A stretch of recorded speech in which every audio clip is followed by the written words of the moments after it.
네. 빙스카이님이 때마침 질문을 주셨어요. 중국 시장에서 자동차 판매 1위가 비아디로 알고 있는데 테슬라에서 저가 차량 모델 2를 생산하게 된다면 앞으로 중국 시장에서 비아디와의 경쟁은 어떻게 될까요? 이런 질문에 자연스럽게 이어지면서 우리가 다음 주제로 넘어가겠습니다. 저는 BYD는 꺾을 필요가 없다고 생각해요. 그런가요? 그냥 1위권 정도는 내줘도 크게 테슬라한테 지장이 없고 지금 BYD 지금 화면 보시겠습니까? 네. BYD가 2022년에 그 넷인컴이라는 건 비용을 깐 거잖아요. 네. 깐 건데 넷인컴이 무려 400%가 2022년 대비 성장을 했습니다. 그러니까 사실은 폭발적으로 대단하네요. 성장한 건 맞고요. 물론 이 통계에는 저는 왜 전 세계적으로 그렇게 언론사들도 그렇게 통계를 잡는지는 모르겠지만 플러그인을 포함시키거든요. 플러그인 하이브리드. 그러니까 순수하게 예를 들자면 플러그인 하이브리드만 빼면은 뭐 전기차도 플러그인은 맞죠. 꼽는 거니까. 그러니까 플러그인 하이브리드인데 저 같은 경우도 개인적으로 플러그인 하이브리드를 가지고 있습니다만은 전기차라고 느낌이 없거든요. 그쵸. 아무리 전기차로 한 40km, 겨울에는 한 45km, 여름에는 한 55km 이렇게밖에 못 가는데 그 정도면 사실은 출퇴근은 전기차로 할 수가 있어요. 그쵸. 근데 그래서 좋은 건 있는데 소프트웨어도 후지고 뭐 진짜 조용한 거 외에는 아무런 뭐 새로움이 없고 그쵸. 익숙해져 가니까 그냥 차구나 이렇게 생각밖에 안 들거든요. 근데 이거하고 전기차 그리고 또 테슬라가 갖고 있는 이런 소프트웨어의 어떤 매력들 이런 부분들은 차치하더라도 BYD는 중국에서 플러그인 하이브리드를 만들어도 전기차 판매로 통계를 내주거든요. 그러니까. 그래서 이런 부분에서 근데 그거는 중국만 그런 것이 아니에요. 아, 그래요? 네, 미국도 마찬가지고 유럽도 마찬가지고 한국도 마찬가지입니다. 그리고 심지어는 블룸버그 같은 언론사도 그렇게 통계를 내고 있어요. 그래서 이 부분은 어쩔 수 없는 부분이라고 좀 생각이 좀 들고요. 이건 3월 29일자 매우 따끈따끈한 뉴스입니다. 블룸버그 뉴스. 네, 그래서 이것이 정확하긴 400% more than 400%인데 밑에 사진 밑에 제가 빨간 줄로 쳐놨는데 넷 인컴이 2022년 대비 446%나 증가했다라는 것. 엄청나게 증가했고요. 판매량도 장난 아닙니다. 다음 통계를 좀 보시면 넷 인컴은 446%, 이것이 이제 달러라고 치면은 24억 달러 정도 되는 거예요. 그러니까 사실은 테슬라에 비해서는 넷 인컴은 작은 겁니다. 그러니까 성장률이 높은 것이지. 절대 수치에서는 작다라고 볼 수 있죠. 왜냐하면 시장이 우선 중국 시장이 제한되어 있으니까요. 그래서 중국에서 그렇다는 얘기인 거고요. 자, 이 통계가 제일 중요하죠. 2022년에 하고 또 2023년 것도 조금 나와 있어요. 1, 2월. 자, BYD의 매출량이 보시면 중간에 이렇게 되게 높게 나타나서 1년을 그린 거가 2022년이에요. 그 밑에 회색이 2021년입니다. 물론 2021, 하여튼 어느 정도로 점프업을 했는지 세일즈가 점프업을 했는지 느껴지시죠? 네네. 그러니까 여러분들 2021년의 통계를 가지고 BYD를 생각하시면 안 돼요. 2022년은 정말 BYD가 정말로 강력한 힘으로 테슬라를 당연히 이기고 치고 나가는 거라고 볼 수 있거든요. 근데 BYD가 정확하게 통계로 치면은 하프예요. 그러니까 플러그인 하이브리드가 반, 순수 전기차가 반, 순수 전기차가 반이라고 볼 수 있어요. 그러니까 실제로 이것의 한 반 정도가 그렇겠네요. 순수 전기차라고 볼 수가 있고 때에 따라서는 테슬라가 순수 전기차를 더 많이 파는 데가 있고 더 적게 파는 데가 있는데 전반적으로 상승세를 타고 있기 때문에 하프라고 할지라도 전기차 부분에서도 순수 전기차 부분에서 EV 부분에서도 테슬라를 이기고 있다. 지난 3, 4분기하고 4, 4분기는. 그리고 올해 1, 4분기를 좀 보십시오. 2023년. 그거는 2022년에 이미 넷인컴에서 400%가 넘게 성장했다고 하는 이 판매량을 더 뛰어넘고 있거든요. 그러니까 거의 엄청나겠네요, 올해. 미라클 같은 수준이에요. 제가 현대자동차, 기아자동차 다닌 분들하고도 얘기를 해봐도 자기네들도 BYD를 보면은 어떻게 저 정도 수준의 BYD 말고 다른 전기차, 중국 전기차 보면 너무 좀 전기차로서 수준이 후졌다라고 많이 평가를 해요. 그런데 BYD를 보면은 저 정도면은 가격 대비 괜찮다라는 느낌이 확실하게 느껴진다라는 거예요. 근데 저런 걸 어떻게 저렇게 만들어내고 대량으로 만들어낼까? 물론 BYD의 매출에는 여러분 보셔야 될 것이 BYD가 뭘로 성장한 회사입니까?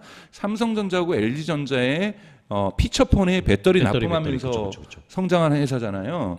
그렇기 때문에 지금도 스마트폰에다가 배터리 납품을 많이 해요. 그러니까 넷 인컴에는 스마트폰에 납품하는 그 배터리에서 발생하는 넷 인컴도 포함되어 있다. 그래서 순수하게 자동차뿐만은 아니다. 그리고 BYD는 가솔린 순수한 하이브리드 자동차라든지 가솔린 자동차는 만들지 않아요. 플러그인 하이브리드 아니면 전기차예요. 그래서 그런 부분에서 중국 정부의 어떠한 그것도 보조금도 많이 받죠. 네. 그러니까 그렇기 때문에 우리가 인정을 할 건 하더라도 그래도 매출량이 정말 뭐라고 표현해야 될지, 그러니까 미라클처럼 정말 많다라는 것은 그러게요. 인정할 건 인정해야 될 거라고 보고 있습니다. 근데 중국에서 테슬라가 모델 2를 낸다라면, 그래서 저는 그러니까 모델 2는 중국 시장을 향해서 반드시 내야 된다는 건 동의하고요. 근데 모델 2를 좀 낼 쯤 되면 BYD도 또 지금도 저가 모델이 있지만 저가 모델을 더 많이 만들 거라고 봐요. 그래서 굳이 테슬라가 판매 기수에서 1등을 할 이유가 없다. 테슬라는 저희가 얘기했던 대로 2030년 2천만 대. 2030년 제가 이런 수학을 잘 못하면 안 되는데 원래 잘하는데 2030년 2천만 대라는 걸 하면서 마진율을, 그러니까 프로핏 레이트를 20%를 유지하는 것. 이게 테슬라에게는 역사적 승리를 저는 표현하는 거예요. 왜냐하면 2천만 대라는 건 지금까지 역사상 만든 회사가 없어요. 그건 2천만 대를 팔았다라는 거잖아요. 지금까지 가장 많이 판 회사가 토요타인데 연간 생산량이 1,000만 대 미만, 900만 대 조금 넘는 그쵸. 숫자란 말이에요. 네네. 그거 2등이 폭스바겐 900만 대 좀 넘고, 현대가 3위까지 올라가는데 600만 대 좀 넘는단 말이에요. 근데 감히 자동차는 2천만 대를 판다? BYD는 2천만 대를 팔 수가 없습니다. 아무리 중국 시장이 커도. 그렇죠. 예, 왜냐하면 좀 보십시오. BYD가 그래서 중국 시장을 떠나가지고 정말 지금 BYD가 풀 익스펜션 페이즈를 맡고 있어요. 그러니까 지금 대단히 시장을 확대하기 시작하고 있고, 이제는 중국 시장을 넘어서 나가고 있는데, 대표적으로는 유럽에도 상륙을 했습니다. 세 개 국가에 상륙을 했어요. 노르웨이, 덴마크, UK. 우선 독일이라든지 프랑스 시장이라든지 스페인이라든지 이탈리아 시장은 들어가지 않았지만, 노르웨이는 여러분들 아시는 것처럼 전기차에 대한 니즈가, 수요가 되게 큰 거죠. 여기에는 전체 신차 판매량이 79%나 80%가 전기차를 차지하고 있고, 노르웨이에서는 우선은 제가 말이 빠르답니다. 천천히. 그래서, 네, 노르웨이에서는 워낙 근데 테슬라도 많이 팔리고 있는 지역이고요. 덴마크 같은 경우는 작은 시장이에요. 그러니까 유일하게 좀 큰 시장이 UK 시장이라고 볼 수가 있고, 그쵸. 영국 시장이라고 볼 수가 있는 건데, BYD가 이 세 개 국가 들어갔다는 거하고, 아시아 국가에서는 태국을 들어갔고, 그다음에 호주에 들어가 있다라는 것. 그래서 호주도 그렇게 자동차 시장으로는 땅은 크지만 큰 시장이라고 볼 수는 없지만, 이 정도를 확장한다라는 것은 여기에 대한 공급망과 배급망을 만든다는 거고, 유럽 같은 경우에는 공장을 짓기 시작했습니다. 근데 이거는 베트남에 있는 윈페스트도 마찬가지예요. 여러분, 베트남에 윈페스트라고 있는데, 윈페스트도 미국의 배터리 공장과 생산 공장, 자동차 생산 공장, 유럽의 배터리 공장과 자동차 생산 공장을 지금 짓기 시작하고 있어요. 그래서 베트남에서마저도 나오고 있는 전기차가 유럽과 세단형인데, 유럽과 미국 시장을 공략하기 위해서 준비하고 있고, 미국 시장을 위해서는 SUV도 준비를 하고 있거든요. 네. 그래서 그런 부분에서 전기차 시장의 경쟁의 가열도라는 것은 앞으로 더욱더 뜨거워질 거라고 보고 있습니다. 특히 빈그룹, 그러니까 베트남의 빈페스 같은 경우는 정부가 미는 국가, 우리나라식으로 이제 과거식 부정적으로 표현하는 재벌이죠. 그러니까 이것저것 다 하는, 이것저것 다 하는, 안 하는 거 없는. 정부가 엄청 지원해주고. 과거에 독일에 있는 친구가 한국에 잠깐 온 적이 있었는데, 그 친구가 와서 제일 놀랬던 거는 자동차가 삼성인 거 보고서 놀랬어요. 사실 삼성 르노인데 브랜드만 빌려 쓰는 건데, 삼성이 자동차도 만들어? 이러면서 야, 안 하는 게 없구나. 그러면서 내가 그래서 그거는 했다가 실패한 거고, 그런데 우선 그 판매하면서 브랜드만 조금 빌려준 거다. 시도는 했었죠. 네, 시도를 했었죠. 네. 그래서 이 빈페스트는 조금은 저 빈페스트래요. BYD는 너무 우리가 우습게 볼 필요는 없다. 우습게 볼 필요는 없지만, BYD가 잘 된다고 해서 너무 과장되면서, 분명히 한국에서는 그렇게 아까 썼잖아요. 뭐 BYD가 뭐 폭발적으로 앞서가. 물론 그거는 저희가 계속해서 우려했죠. 미중 갈등이 강화되면서 반미 정서가 중국에서 발생하는 것은 테슬라나 애플에게는 치명적이다. 그렇죠. 이건 제가 여러 차례 말씀을 드렸어요. 그래서 미중 갈등이 적정선에서 타협하는 것이 되는데, 만약에 정말 미국이 지금 전략 노선을 완전히 바꿔서 소련처럼 아예 적대 국가로 중국을 인정하지는 아직 않고 있어요. 적대 국가로 내부적으로는 생각하고 저렇게 하고 있는지는 저도 잘 모르겠어요. 근데 그렇다면 사실은 테슬라 주가에는 재앙적인 사건이죠. 왜냐하면 중국 시장을 포기하고서 2천만 대를 판매할 수는 없거든요. 그쵸. 왜냐하면 남미라든지 인도 같은 경우에는 아직까지는 이 구매력이 그걸 받쳐주지 못하고 있거든요. 인도 시장이 아무리 커도 인도네시아 시장이 커져도 아직까지 성장하는 데 있어서는 구매력이 국민소득이 1인당 국민소득이 그걸 받쳐주지 못하고 있어요. 근데 중국은 중산층 이상의 국민소득이 대단히 높기 때문에 테슬라가 팔리는 거고 애플이 팔리는 거거든요. 그렇기 때문에 그 미중 갈등이 강화되지 않는 걸 변수를 제외로 본다라면 BYD의 성장에 너무 목매달 필요는 없다. 충분히 테슬라도 2위 수준을 유지하더라도 그냥 2위가 아니라 매출을 증가시키면서 딜리버리를 증가시키면서 2위를 가져갈 거라고 보고 있습니다. 네. 그러면 또 이제 리비앙 봐야죠. 다음 리비안입니다. 주주 우리 테슬라 구독자분들 중에서 리비앙을 갖고 계신 분들은 있을 건데요. 가지고 계신 분들 댓글 한번 써주세요. 아니요, 그러지 마세요. 가슴 아프실 거예요. 왜냐하면 제가 주가부터 보면 아, 리비앙 가장 죄송합니다. 높았던 120달러에서 지금 12.96달러를 하고 있는데 제가 한번 과거에 한 8월인가 9일에 어디서 리비안하고 루시드를 한번 비판했다가 그때는 그렇게 생각해 다시는 리비안과 루시드를 까는 방송을 하지 말아야 되겠다. 왜냐하면 갖고 있는 사람들이 마음이 아파. 아파하면서 거친 댓글을 쓰시더라고요. 그러면서 지금이 저가 매수 때가 아니냐. 제가 결론부터 좀 말씀드리면 리비안 주가보다 안 좋은 게 루시드잖아요. 네. 한 번은 오를 거예요. 언제냐면 전 리비안하고 루시드가 죄송한 얘기지만 매각되는 확률이 더 높다고 봐요. M&A 당할 확률이 되게 높습니다. GM이라든지 포드가 리비안이나 루시드를 살 가능성이 있다고 보고요. 그냥 망하지는 않을 거예요. 그렇게 살 때 주가가 어느 정도 반등할 수 있다고 저는 생각이 들어요. 그때가 뭐 자연스럽게 매도하시겠지만 매도 시점이라고 저는 보고 있고요. 지금은 저가 매수 시기는 아닙니다. 갖고 계시는 거는 존버를 하시되 매수를 더 이상 하는 시기는 저는 아니라고 보고 있고요. 개인적으로 물론 저랑 생각을 다르게 갖고 계실 분인데 저는 이제 근거를 좀 말씀을 드리겠습니다. 좋습니다. 네, 우선 리비안이 우선은 좀 더 많이 만들겠다. 예상치보다 만들려고. 왜냐하면 작년에 리비안이 25,000대 만들었어요. 25,000대 만들었는데 올해 5만 대 만들겠다 한 이유는 자꾸 이 주가 하락에 대해서 너무나도 주가 하락이 되니까 그래 생산량 늘려볼게라고 지금 자신들의 것에 의지를 밝혀주고 있는 거거든요. 왜 이유는 뭐냐면 리비안의 현금 잔고가 너무나도 빠르게 줄어들고 있어요. 아이고. 줄어들고 있기 때문에 주식시장이 어느 정도 상승하지 않으면 현금을 다 써야 돼요. 그렇죠. 주식시장이 상승하면 그러니까 이 주식시장에서 돈을 좀 땡겨올 수가 있잖아요. 그런 부분에서 리비안은 필사적으로 주가를 방어하려고 할 겁니다. 근데 주가 방어의 핵심이 뭐냐? 생산량이에요. 제가 나중에도 말씀드리겠지만 왜 리비안하고 루시드의 장밋빛 전망을 제가 말씀드리지 않는 이유는 뭐냐면 생산량, 제가 테슬라에서 계속해서 얘기했었던 프로덕션 캐퍼시티가 대단히 중요하다라는 거고, 그쵸. 리비안이 작년에 예상보다 월가의 예상보다 한참 모자란 25,000대 겨우 만들고 말았다라는 거고, 루시드는 더 처참합니다. 만 대도 안 되죠. 7,000 몇 대죠. 그러니까 이런 부분들이 좀 의미가 있는 거고요. 그래서 이거를 상승시키겠다고 얘기를 한 겁니다. 네. 그래서 5만 대에서 타겟을 62,000대로 올해 올리겠다. 아이고. 원래 5만 대를 본인이 스스로 좀 예측을 했었는데 62,000대로 올리겠다고 얘기한 건데 월가에서는 62,797대로 예상을 하고 있어요. 네. 그러니까 월가 예상을 딱 맞춰주는 거죠. 네. 그럴 테니 우리 주가 그렇게 떨어질 일 없다라. 그러니까 왜? 최소한 월가의 예상치는 맞춰주는 거니까요. 그렇죠. 네. 컨센서스를 맞추면 네. 주가는 떨어지지 않을 테니까. 네, 그래서 주가 방어에 나서고 있어요. 근데 주가 방어에 나서고 있는 이유는 바로 이 부분입니다. 여러분 이 화면에서는 캐시 컨선이 캐시번이라고 하죠. 캐시번에 대한 컨선이 어마어마하게 크다라는 거예요. 이것이 언제적 기사냐면 3월 2일자 초기 기사인데 이미 뭐라고 하냐면 제가 밑에 검은색으로 또 표시를 네. 했습니다. 캐시... 지난 그러니까 프리비어스 쿼터에 비해서 2빌리언 20억 달러의 캐시를 번했다라는 거예요. 20억 달러에 번을 했는데 이 번속도를 보시죠.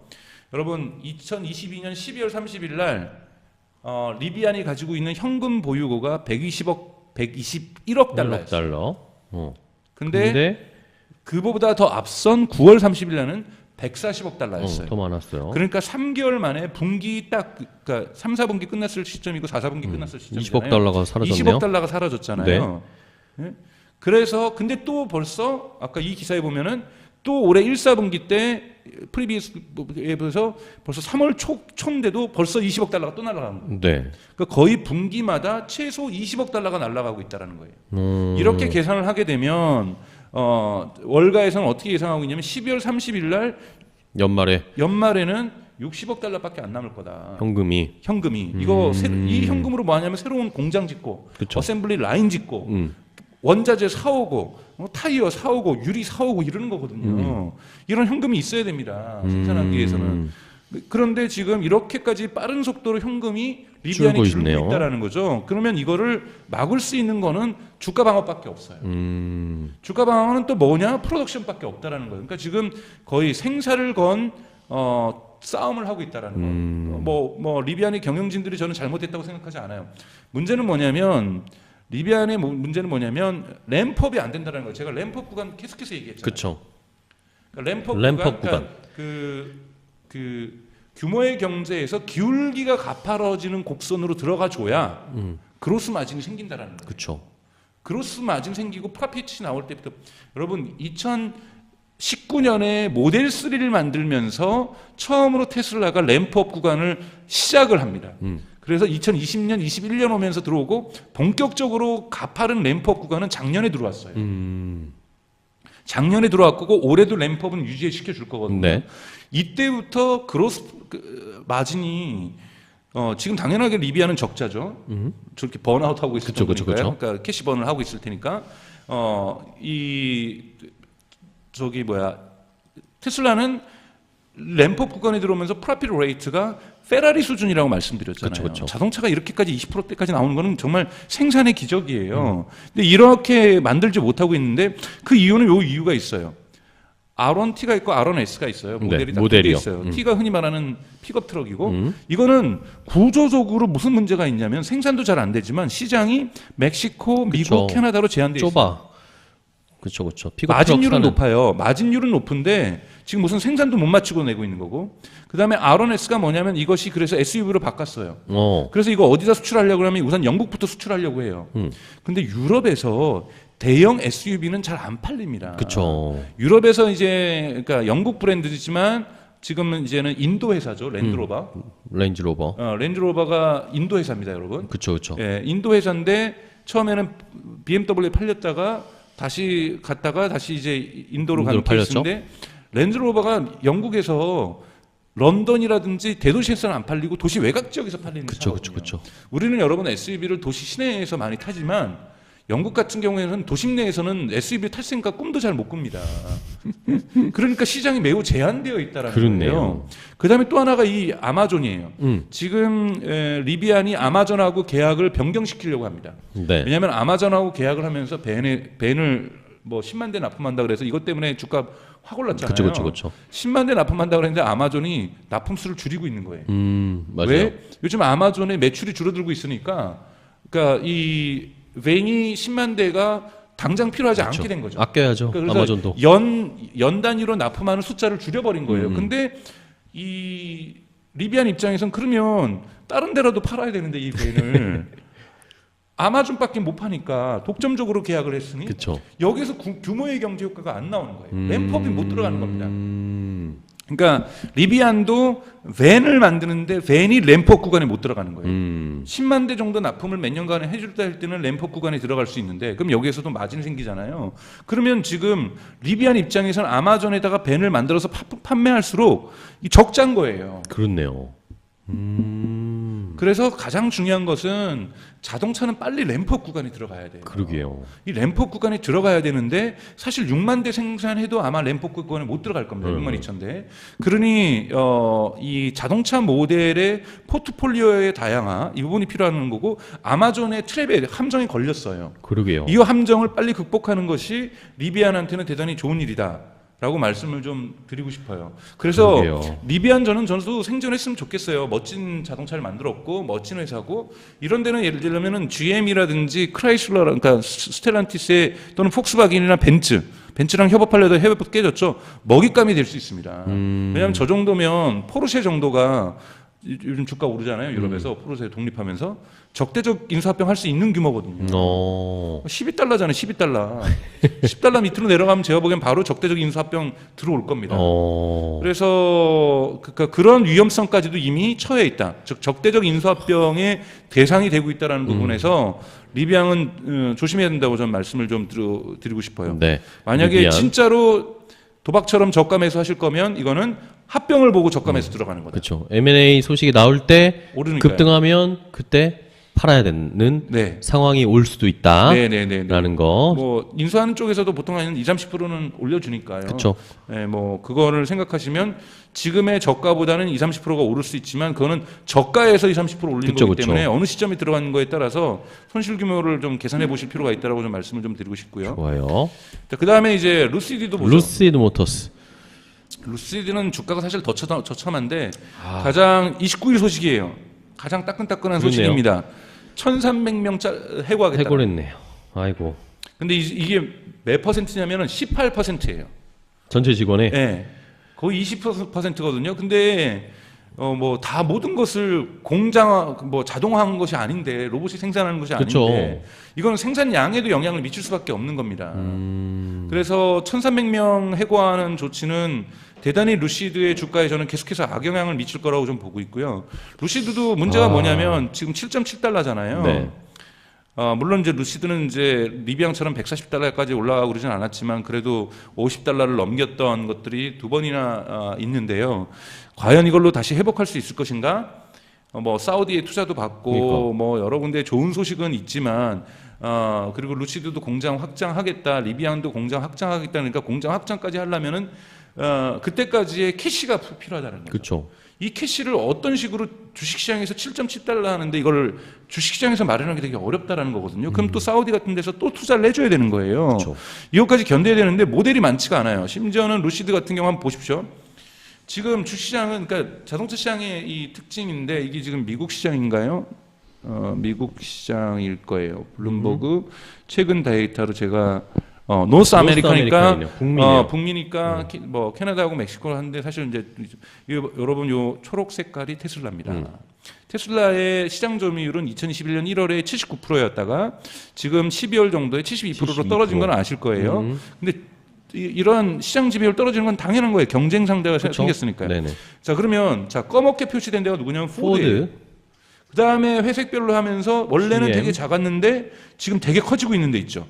GM이네요. GM이에요. 그리고 되게 얇은 이것도 마치 되게 얇았는데 점점 두꺼워지는 게 또 하나가 있습니다. 폭스바겐. 하늘색이 폭스바겐. 네.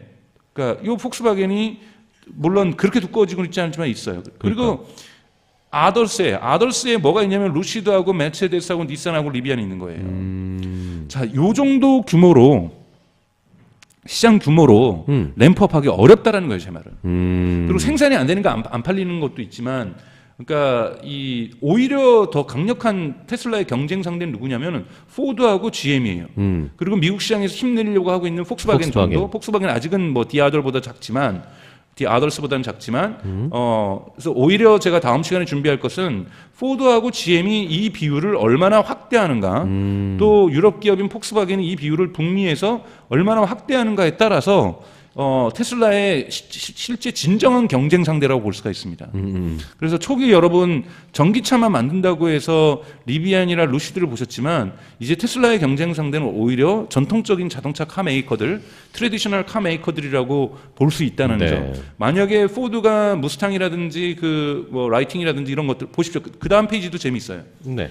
이게 북미에서 팔리고 있는 자동차의 그 판매 모델이네요. 대수를 보여주는 거거든요. 모델 3하고 모델 Y가 압도적이죠. 그렇네요. 이게 작년 12월이에요. 작년 12월 판매했는데 무스탕 보세요. 무스탕 마흔 같은 경우에도 대단히 빠르게 치고 올라오고 있고 그러게요. 테슬라 모델 S. 테슬라 모델 S가 전 세계에서 가장 많이 팔리는 건 역시 미국입니다, 여러분. 네. 근데 폭스바겐은 ID4도 치고 올라오고 있잖아요. 그 다음에 이 리비앙의 가장 강력한 경쟁 상대가 누구예요? F150. 그쵸. 포드 F150이 픽업 트럭. 네, 픽업 트럭이죠. 이게 지금 잘 팔리고 있는데 이거 없어서 못 팔고 있어요. 생산량을 못 맞춰서 못 하고 있는 거거든요. 근데 이 순위에도 리비앙하고 루시드가 못 올라가고 있는 거예요. 캐딜락은 GM 거고요. 그렇죠. 예. 그러니까 지금 모델 X마저도 못 맞추고 있는 거예요. 작년 12월로 본다라면 왜 루시드는 작년에 만든 게 토탈로 7,000대니까. 7,000대. 예.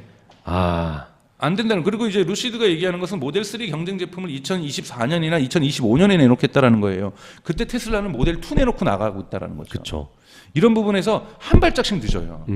한 발짝씩 늦으면 루시드 같은 경우에는 어디서 인수할 수 있냐면 사우디에서 인수하거나, 그러니까 왜냐하면 이 캐시 버닝을 감당할 수가 없습니다. 그러게요. 주가 시장에서 이렇게 안 받쳐주면. 그래서 오히려 좀 이러한 위험성들을 가지고 있다는 면에서 물론 차는 잘 만들어요. 루시드 같은 경우 OS도 좋다고 얘기를 하고 정말 테슬라의 과거가 모델 S 만들 때 이거 떠오른다고 얘기할 정도로 루시드는 차는 좋고 리비앙도 차가 얼마나 좋습니까? 그러니까요. 근데 여러분 제가 이거 이렇게까지 얘기하면 루시드랑 리비앙 갖고 있는 사람들 너무 가슴 아프실 텐데 제품이 좋다고 해서 와, 저 제품 좋아. 주식 사는 건 아니잖아요. 네.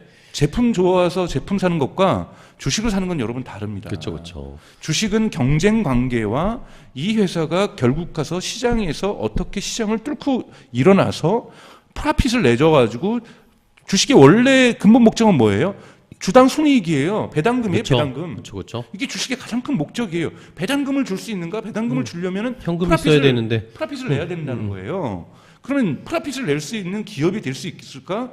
자동차 기업이 프라핏 내기 되게 어렵다던데, 프라핏은 유일하게 램프업이 돼야지 램프업 구간으로 들어가야 생산 공정이 낼 수 있다는데, 그것이 루시드를 판단하고 리비안을 판단하는 근거지. 차 시크하고 멋있고 정말 이쁘고 튼튼하고 잘 만들었다? 이거는 또 다른 아니에요. 얘기죠. 다른 얘기예요. 또 다른 여러분, 얘기죠. 구별하셔야 되는 거예요.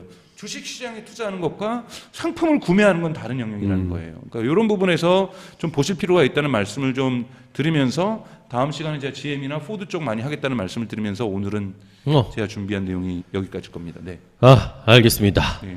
자, 이렇게 라이브를 오늘 좀 길게 했네요. 예. 저희가 오늘은 1시간 반 정도 라이브를 쭉 했는데 지금도 126명이나 함께 지켜보고 계십니다. 너무나 감사하고, 자, 이렇게 이 박사님의 경쟁사들에 대한 분석을 해주셨습니다. 비아디, 루시드, 리비안 이렇게 비교를 해주셨는데 어쨌든 테슬라의 경쟁 상대가 되기는 어려울 거다라는 것이 오늘의 결론이었습니다. 비아디 정도가 좀 많이 팔 수는 있겠지만 그것과 또 테슬라의 판매량과는 또 이건 다른 얘기니까 그런 것들을 좀 판단해 주셨으면 좋겠고, 개꿀잼이었습니다. 라고 한모님이 감사합니다. 핫님이 좋은 내용 감사합니다. 자, 여러분들 박사님의 이 내용, 오늘 해주신 내용 너무나 좋았다면 뭐 하셔야 되죠? 슈퍼챗이라는 감사의 표시를 하실 수 있는 방법이 있고요. 아닙니다. 구독자를 늘려주세요. 구독자도 늘려주시고 우리 박사님이 쓰신 책도 함께 보시면서 더 좋은 감사의 표시를 할 수 있으니까 너무나 감사합니다. 120명이 넘는 분들과 오늘 함께 라이브를 했는데, 박사님 말씀해 주신 것처럼 저희 마지막으로 구독, 좋아요, 알림 설정 주변 분들에게 많이 저희 오테라를 알려주시면 저희는 너무나 감사하다는 말씀을 드리면서 오늘 또 마무리 해봐야 되겠죠? 네. 오늘 또 긴 시간 동안 라이브 해주셔가지고 박사님 너무 감사합니다. 네, 고맙습니다, 여러분. 또 다음 시간에 뵙겠습니다. 네, 잘 쉬시고 또 좋은 내용 가지고 다음 시간에 뵙도록 하겠습니다. 고생하셨어요. 네.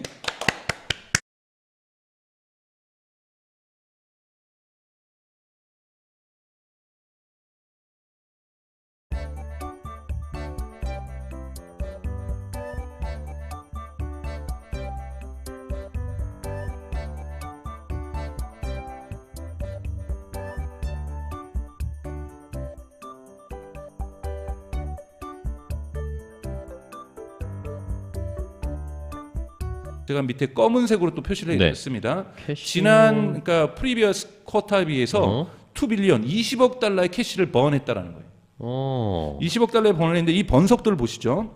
여러분 2022년 12월 30일 날 리비안이 가지고 있는 현금 보유고가 121억 달러였어요. 근데 그보다 더 앞선 9월 30일 날은 140억 달러였어요. 더 많았어요. 그러니까 3개월 만에 분기 딱 그러니까 3, 4분기 끝났을 시점이고 4, 4분기 끝났을 시점이잖아요. 20억 달러가 사라졌네요. 20억 달러가 사라졌잖아요. 네.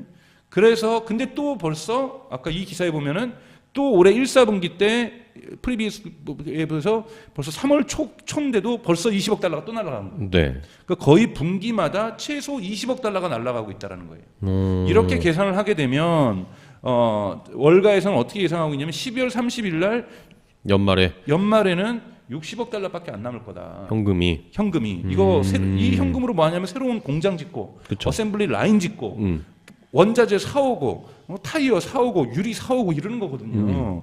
이런 현금이 있어야 됩니다. 생산하기 위해서는. 그런데 지금 이렇게까지 빠른 속도로 현금이 리비안에 줄고 있다라는 거죠. 그러면 이거를 막을 수 있는 거는 주가 방어밖에 없어요. 주가 방어는 또 뭐냐? 프로덕션밖에 없다라는 거예요. 그러니까 지금 거의 생사를 건 싸움을 하고 있다라는 거. 뭐 리비안의 경영진들이 저는 잘못했다고 생각하지 않아요. 문제는 뭐냐면 리비안의 문제는 뭐냐면 램프업이 안 된다는 거예요. 제가 램프업 구간 계속해서 얘기했잖아요. 그렇죠. 그러니까 램프업 구간. 그 규모의 경제에서 기울기가 가파라지는 곡선으로 들어가 줘야 그로스 마진이 생긴다라는 거예요. 그렇죠.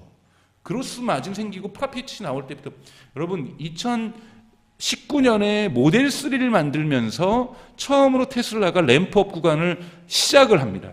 그래서 2020년, 21년 오면서 들어오고 본격적으로 가파른 램프업 구간은 작년에 들어왔어요. 작년에 들어왔고 올해도 램프업은 유지시켜 줄 거거든요. 네. 이때부터 그로스 마진이 지금 당연하게 리비안은 적자죠. 저렇게 번아웃하고 있을 테니까요. 그러니까 캐시번을 하고 있을 테니까 테슬라는 램프업 구간에 들어오면서 프로핏 레이트가 페라리 수준이라고 말씀드렸잖아요. 그쵸. 자동차가 이렇게까지 20%대까지 나오는 거는 정말 생산의 기적이에요. 근데 이렇게 만들지 못하고 있는데 그 이유는 요 이유가 있어요. R1T가 있고 R1S가 있어요. 모델이 다 모델이요. 있어요. T가 흔히 말하는 픽업 트럭이고 이거는 구조적으로 무슨 문제가 있냐면 생산도 잘 안 되지만 시장이 멕시코, 미국, 캐나다로 제한돼 있어요. 좁아. 그렇죠. 마진율은 높아요. 마진율은 높은데 지금 무슨 생산도 못 맞추고 내고 있는 거고. 그다음에 R1S가 뭐냐면 이것이 그래서 SUV로 바꿨어요. 그래서 이거 어디다 수출하려고 하면 우선 영국부터 수출하려고 해요. 근데 유럽에서 대형 SUV는 잘 안 팔립니다. 그렇죠. 유럽에서 이제 그러니까 영국 브랜드지만 지금은 이제는 인도 회사죠. 랜드로버. 랜드로버가 인도 회사입니다, 여러분. 그렇죠. 예, 인도 회사인데 처음에는 BMW에 팔렸다가 다시 갔다가 다시 이제 인도로 가는 케이스인데 랜드로버가 영국에서 런던이라든지 대도시에서는 안 팔리고 도시 외곽 지역에서 팔리는 차거든요. 그렇죠. 우리는 여러분 SUV를 도시 시내에서 많이 타지만 영국 같은 경우에는 도심 내에서는 SUV 탈 생각 꿈도 잘 못 꿉니다. 그러니까 시장이 매우 제한되어 있다라는 거예요. 그다음에 또 하나가 이 아마존이에요. 지금 리비안이 아마존하고 계약을 변경시키려고 합니다. 네. 왜냐하면 아마존하고 계약을 하면서 벤을 뭐 10만 대 납품한다 그래서 이것 때문에 주가 확 올랐잖아요. 그렇죠. 10만 대 납품한다 그랬는데 아마존이 납품수를 줄이고 있는 거예요. 맞아요. 왜? 요즘 아마존의 매출이 줄어들고 있으니까 그러니까 이 벤이 10만 대가 당장 필요하지 않게 된 거죠. 아껴야죠. 그러니까 아마존도. 연 단위로 납품하는 숫자를 줄여버린 거예요. 근데 이 리비안 입장에선 그러면 다른 데라도 팔아야 되는데 이 벤을 아마존밖에 못 파니까 독점적으로 계약을 했으니 여기서 규모의 경제 효과가 안 나오는 거예요. 램프업이 못 들어가는 겁니다. 그러니까 리비안도 밴을 만드는데 밴이 램프업 구간에 못 들어가는 거예요. 10만 대 정도 납품을 몇 년간에 해줄 때는 램프업 구간에 들어갈 수 있는데 그럼 여기에서도 마진이 생기잖아요. 그러면 지금 리비안 입장에서는 아마존에다가 밴을 만들어서 판매할수록 적자인 거예요. 그렇네요.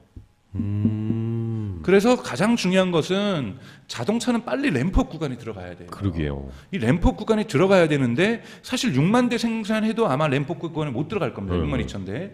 그러니 이 자동차 모델의 포트폴리오의 다양화 이 부분이 필요한 거고 아마존의 트랩에 함정이 걸렸어요. 그러게요. 이 함정을 빨리 극복하는 것이 리비안한테는 대단히 좋은 일이다. 라고 말씀을 좀 드리고 싶어요. 그래서 리비안 저도 생존했으면 좋겠어요. 멋진 자동차를 만들었고 멋진 회사고 이런 데는 예를 들면은 GM이라든지 크라이슬러 그러니까 스텔란티스 또는 폭스바겐이나 벤츠랑 협업하려다 협업 깨졌죠. 먹잇감이 될 수 있습니다. 왜냐하면 저 정도면 포르쉐 정도가 요즘 주가 오르잖아요. 유럽에서 포르쉐 독립하면서 적대적 인수합병 할 수 있는 규모거든요. 12달러잖아요. 12달러. 10달러 밑으로 내려가면 제가 보기엔 바로 적대적 인수합병 들어올 겁니다. 그래서 그런 위험성까지도 이미 처해 있다. 즉 적대적 인수합병의 대상이 되고 있다는 부분에서 리비앙은 조심해야 된다고 저는 말씀을 좀 드리고 싶어요. 네. 만약에 리비앙. 진짜로 도박처럼 저가 매수하실 거면 이거는 합병을 보고 저가 매수 들어가는 거다. 그렇죠. M&A 소식이 나올 때 오르니까요. 급등하면 그때 팔아야 되는 네. 상황이 올 수도 있다라는 네네네. 거. 뭐 인수하는 쪽에서도 보통 한 20-30%는 올려주니까요. 그렇죠. 네, 뭐 그거를 생각하시면 지금의 저가보다는 20-30%가 오를 수 있지만 그거는 저가에서 20-30% 올린 그쵸, 거기 때문에 그쵸. 어느 시점에 들어가는 거에 따라서 손실 규모를 좀 계산해 보실 필요가 있다라고 좀 말씀을 좀 드리고 싶고요. 좋아요. 그 다음에 이제 루시드도 보죠. 루시드 모터스. 루시드는 주가가 사실 더 처참한데 가장 29일 소식이에요. 가장 따끈따끈한 그렇네요. 소식입니다. 1,300명 해고하겠다. 해고했네요. 아이고. 근데 이게 몇 퍼센트냐면은 18%예요. 전체 직원의 네. 거의 20%거든요. 근데 뭐 다 모든 것을 공장 뭐 자동화한 것이 아닌데 로봇이 생산하는 것이 그쵸. 아닌데 이건 생산량에도 영향을 미칠 수밖에 없는 겁니다. 그래서 1,300명 해고하는 조치는 대단히 루시드의 주가에 저는 계속해서 악영향을 미칠 거라고 좀 보고 있고요. 루시드도 문제가 뭐냐면 지금 7.7달러잖아요. 네. 물론 이제 루시드는 이제 리비앙처럼 140달러까지 올라가고 그러진 않았지만 그래도 50달러를 넘겼던 것들이 두 번이나 있는데요. 과연 이걸로 다시 회복할 수 있을 것인가? 뭐 사우디에 투자도 받고 그러니까. 뭐 여러 군데 좋은 소식은 있지만 그리고 루시드도 공장 확장하겠다, 리비앙도 공장 확장하겠다 그러니까 공장 확장까지 하려면은 그때까지의 캐시가 필요하다는 거죠. 그렇죠. 이 캐시를 어떤 식으로 주식시장에서 7.7달러 하는데 이걸 주식시장에서 마련하기 되게 어렵다라는 거거든요. 그럼 또 사우디 같은 데서 또 투자를 해줘야 되는 거예요. 그렇죠.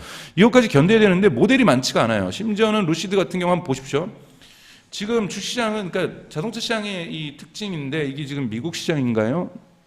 미국 시장일 거예요. 블룸버그 최근 데이터로 제가 노스 아메리카니까 북미네요. 북미니까 뭐 캐나다하고 멕시코를 하는데 사실 이제 여러분 요 초록 색깔이 테슬라입니다. 테슬라의 시장 점유율은 2021년 1월에 79%였다가 지금 12월 정도에 72%로 떨어진 건 아실 거예요. 근데 이런 시장 지배율 떨어지는 건 당연한 거예요. 경쟁 상대가 생겼으니까요. 네네. 자 그러면 자 검게 표시된 데가 누구냐면 포드예요. 그 다음에 회색별로 하면서 원래는 GM. 되게 작았는데 지금 되게 커지고 있는 데 있죠. GM이네요. GM이에요. 그리고 되게 얇은 이것도 마치 되게 얇았는데 점점 두꺼워지는 게 또 하나가 있습니다. 폭스바겐. 하늘색이 폭스바겐. 네. 그러니까 이 폭스바겐이 물론 그렇게 두꺼워지고 있지 않지만 있어요. 그리고 아더스에 뭐가 있냐면 루시드하고 메르세데스하고 닛산하고 리비안이 있는 거예요. 자, 요 정도 규모로 시장 규모로 램프업하기 어렵다라는 거예요, 제 말은. 그리고 생산이 안 되는 거 안 팔리는 것도 있지만, 그러니까 이 오히려 더 강력한 테슬라의 경쟁 상대는 누구냐면은 포드하고 GM이에요. 그리고 미국 시장에서 힘내려고 하고 있는 폭스바겐 정도. 폭스바겐 아직은 뭐 디아덜보다 작지만. 디아더스보다는 작지만 그래서 오히려 제가 다음 시간에 준비할 것은 포드하고 GM이 이 비율을 얼마나 확대하는가 또 유럽 기업인 폭스바겐이 이 비율을 북미에서 얼마나 확대하는가에 따라서 테슬라의 실제 진정한 경쟁 상대라고 볼 수가 있습니다. 그래서 초기 여러분 전기차만 만든다고 해서 리비안이나 루시드를 보셨지만 이제 테슬라의 경쟁 상대는 오히려 전통적인 자동차 카 메이커들, 트래디셔널 카 메이커들이라고 볼 수 있다는 점. 만약에 포드가 무스탕이라든지 뭐 라이팅이라든지 이런 것들 보십시오. 그 다음 페이지도 재미있어요. 네. 이게 북미에서 팔리고 있는 자동차의 그 판매 모델이네요. 대수를 보여주는 거거든요. 모델 3하고 모델 Y가 압도적이죠. 그렇네요. 이게 작년 12월이에요. 작년 12월 판매했는데 무스탕 보세요. 무스탕 마흔 같은 경우에도 대단히 빠르게 치고 올라오고 있고 그러게요. 테슬라 모델 S. 테슬라 모델 S가 전 세계에서 가장 많이 팔리는 건 역시 미국입니다, 여러분. 네. 근데 폭스바겐은 ID4도 치고 올라오고 있잖아요. 그 다음에 이 리비앙의 가장 강력한 경쟁 상대가 누구예요? F150. 그쵸. 포드 F150이 픽업 트럭. 네, 픽업 트럭이죠. 이게 지금 잘 팔리고 있는데 이거 없어서 못 팔고 있어요. 생산량을 못 맞춰서 못 하고 있는 거거든요. 근데 이 순위에도 리비앙하고 루시드가 못 올라가고 있는 거예요. 캐딜락은 GM 거고요. 그렇죠. 예. 그러니까 지금 모델 X마저도 못 맞추고 있는 거예요. 작년 12월로 본다라면 왜 루시드는 작년에 만든 게 토탈로 7,000대니까. 7,000대. 예. 아, 안 된다는. 그리고 이제 루시드가 얘기하는 것은 모델 3 경쟁 제품을 2024년이나 2025년에 내놓겠다라는 거예요. 그때 테슬라는 모델 2 내놓고 나가고 있다라는 거죠. 그렇죠. 이런 부분에서 한 발짝씩 늦어요. 한 발짝씩 늦으면 루시드 같은 경우에는 어디서 인수할 수 있냐면 사우디에서 인수하거나, 그러니까 왜냐하면 이 캐시 버닝을 감당할 수가 없습니다. 그러게요. 주가 시장에서 이렇게 안 받쳐주면.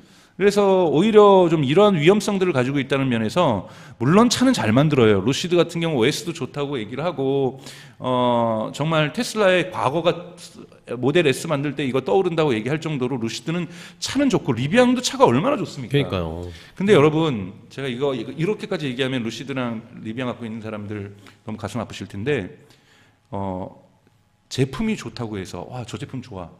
주식 사는 건 아니잖아요. 네. 제품 좋아서 제품 사는 것과 주식을 사는 건 여러분 다릅니다. 그렇죠, 그렇죠. 주식은 경쟁 관계와 이 회사가 결국 가서 시장에서 어떻게 시장을 뚫고 일어나서 프라핏을 내줘가지고 주식의 원래 근본 목적은 뭐예요? 주당 순이익이에요. 배당금이에요, 그렇죠. 배당금. 그렇죠, 그렇죠. 이게 주식의 가장 큰 목적이에요. 배당금을 줄 수 있는가? 배당금을 주려면은 현금이 있어야 되는데. 프라핏을 내야 된다는 거예요. 그러면 프라핏을 낼 수 있는 기업이 될 수 있을까? 자동차 기업이 프라핏 내기 되게 어렵다던데 프라핏은 유일하게 램프업이 돼야지 램프업 구간으로 들어가야 생산 공정이 낼 수 있다는데 그것이 루시드를 판단하고 리비안을 판단하는 근거지. 차 시크하고 멋있고 정말 이쁘고 튼튼하고 잘 만들었다? 이거는 또 다른 아니에요. 얘기죠. 다른 얘기예요. 또 다른 여러분, 얘기죠. 구별하셔야 되는 거예요. 주식 시장에 투자하는 것과 상품을 구매하는 건 다른 영역이라는 거예요. 그러니까 이런 부분에서 좀 보실 필요가 있다는 말씀을 좀 드리면서 다음 시간에 제가 GM이나 포드 쪽 많이 하겠다는 말씀을 드리면서 오늘은 제가 준비한 내용이 여기까지일 겁니다. 네.